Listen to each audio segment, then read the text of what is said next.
YouTube, Down to Bricks here. I'm very excited to bring you this review of this UCS style Milano. It is designed by Tyler from Build Better Bricks. If you're looking at purchasing anything from Build Better Bricks, please use the link in the description below.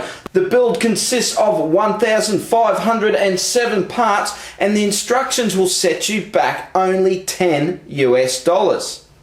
So why did I want to take this build on? Well, I am a huge fan of the Guardians of the Galaxy movie. It would be in my top 3 Marvel movies. And for anyone that watched my recent Lego Marvel collection video, I actually mentioned there that the Milano build from 2014 was one of my all-time favorite Lego Marvel sets. So once I discovered I could have a UCS type build of the Milano, it was a no-brainer. I had to have it. And I'm thrilled to be showcasing this build today. In this video, I'm going to break it up really into 2 sections. So at first, I'm just going to review the set. And the second part of the video, I'm really going to be talking about all about my build experience, the costing of the set, a little bit about the unique parts in the build. So if you're only interested in seeing this set in all its glory, stick around for the review. But if you are interested in building it yourself, hang around for part 2 because I'm sure you'll find some of the extra information I'll give rather helpful. And of course, it wouldn't be a Down Under review without some comparisons, but let's get stuck into it. So the first thing to notice is the angles of the build, and I have to say it was a very interesting design to get this angle on the nose piece. We have some angled pieces on the wings here too, and again that's just using a technique that's found in previous Milano builds, but just slight little angles used throughout the build. We have these great looking air intake sections that are built into it. They're fantastic, but it's really the use of colors as well that really pops for me. Of course we have the blue and the orange, but we have a little bit of dark orange here, the dark bluish grey, and the metallic silver pieces used in the build just really make it pop. Moving along to the wing tips, and just quickly mention the Milano sticker there was taken from the 2017 set. But one of my favourite things about the Milano build are these wing pieces, these wing tips and the adjustable flaps, and they've done a fantastic job with these. So we get a bit of movement on this top one, which is just used with a ball joint. Then we have some hinges underneath in the middle one, so we can adjust it up and down.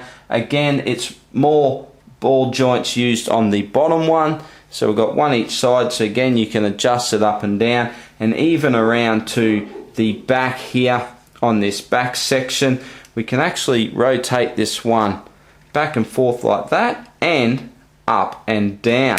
And now getting in for a closer look along the back of the wing, and I am really impressed with the level of detail. Again, we have more adjustable flaps here.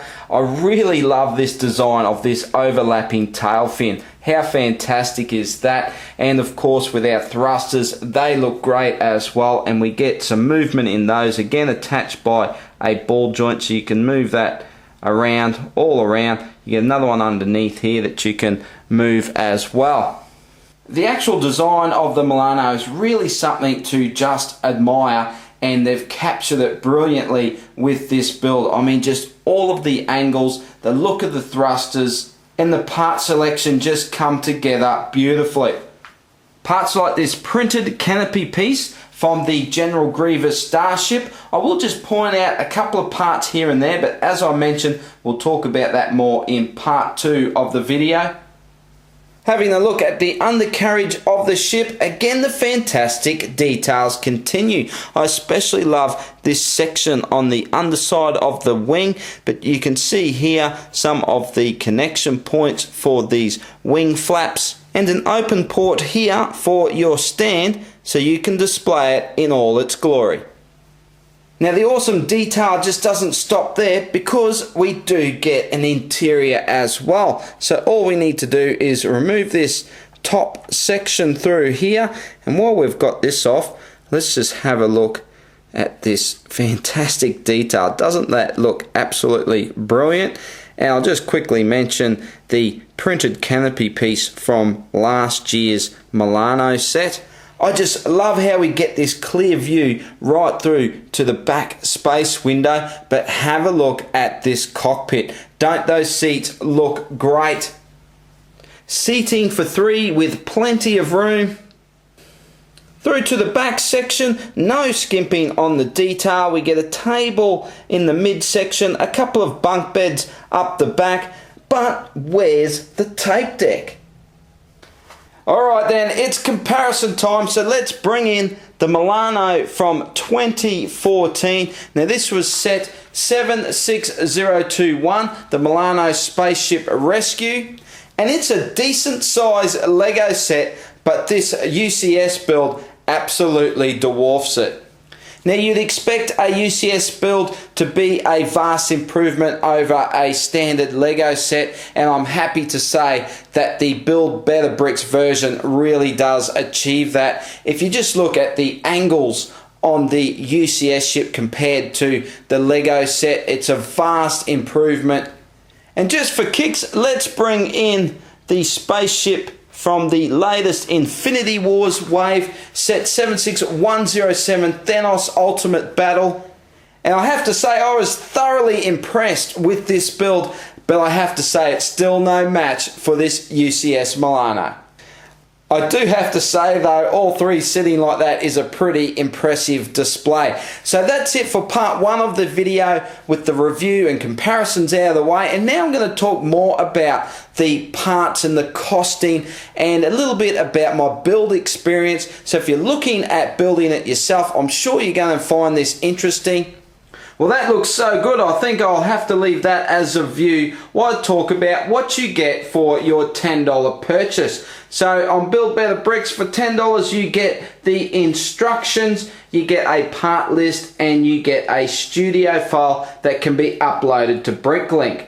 Now I had no problems with the uploading of the file to a wanted list on Bricklink, that all worked fine. The instructions were of a very good quality, easy to read and follow. I did find a couple of small mistakes throughout the build, but it was easy to see and fix. Recently, I did receive an email with an updated version of the instructions and part list files, so a couple of those mistakes might have been corrected, but really I had no issues with the build and found it to be an enjoyable experience. So I know the big question everyone is asking is, how much did I spend to build this set? So I'm going to reveal that shortly. First, I just want to talk more about some of the parts and how much of the build that I actually had in parts in my own collection, so it gives you a bit more of an idea of the cost involved. Now in the file that you receive, the canopy piece here and the rear viewing panel that I said came from General Grievous Starship, they are actually not printed pieces in the file you receive. So if you want these printed pieces, you're going to have to swap those out on your wanted list to get these printed pieces. As I mentioned, the Milano sticker there, that actually came off last year's Milano build, the 2017 set. And as for swapping out parts, there was another part that I did swap out. So on the undercarriage, under one of the thrusters, is a 2x2 round plate. Now that is supposed to be in pearl gold. Now I did swap it out for light blue, and it's all going to come together shortly when I talk about the actual cost of building this set. And the big cost in a lot of Bricklink builds is actual shipping costs, and obviously having stores that have enough of the pieces so you don't have to shop around to too many stores. So I did swap that piece out. Now the website does say an estimated cost of $140 US, so that equates to $180 Australian. Now I'm going to tell you now, you're going to find it very hard to build this at that price. Now one of the things is, obviously, if you're going to go for new or used pieces. Now if you went for used pieces, obviously it's going to cost you a lot less. I didn't want to use used pieces, I went for all new pieces. simply because it's a UCS style build. I want it on display with all my other UCS sets, so I didn't want any parts with scratches or anything, so I did go for new parts, which obviously does drive the cost up because it limits your amount of sellers that have those parts. So again, that means you're going to have to purchase from more stores. Now, I did pull apart the Milano from the Milano versus the Obelisk set, and of course that gave me this canopy piece. It gave me some of these large slope pieces as well, again, that I could use that sticker for. But really, I only got a handful of pieces that I could use in this build. Once I went through my inventory of my own parts, I actually came up with the bulk of the build. And once I uploaded that all to Bricklink, I had 65% of the parts to build this set. Now, looking at the estimated cost of 140 US and thinking, well, I've got 65% of the parts, it should be pretty cheap for me to build this set. Well, let me tell you, it still costs me 200 Australian dollars to build the set. Now, I have to say, of that $200, a third of that price was shipping. Now, I had to go to 6 different stores to get the right amount of pieces. So the overall cost is really just going to come down to what you're willing to take a hit on. So do you want the printed pieces? Do you want new pieces? I have to say, for $200, I am still rapt to have this for my collection. So I tip my hat to Tyler, the designer. I just think he's done a fantastic job, and for the $10 US to buy the instructions, I just think is a fantastic price. So if you're looking to build this, as I said at the start of the video, please use the link down in the description. I would really appreciate that. Have you already built this yourself, and what do you think about it? Let me know in the comments. I would love to hear from you. And if you'd like to see me build more of the Build Better Bricks designs, let me know in the comments. So if you enjoyed this video, please give me a thumbs up. If it's the first time you've stumbled onto my channel, please hit the subscribe button. I have stacks more on the way. And don't forget, you can find me on Instagram at DownUnderTheBricks. But a big thank you for taking the time to watch, and I'll see you in the next video. Bye for now.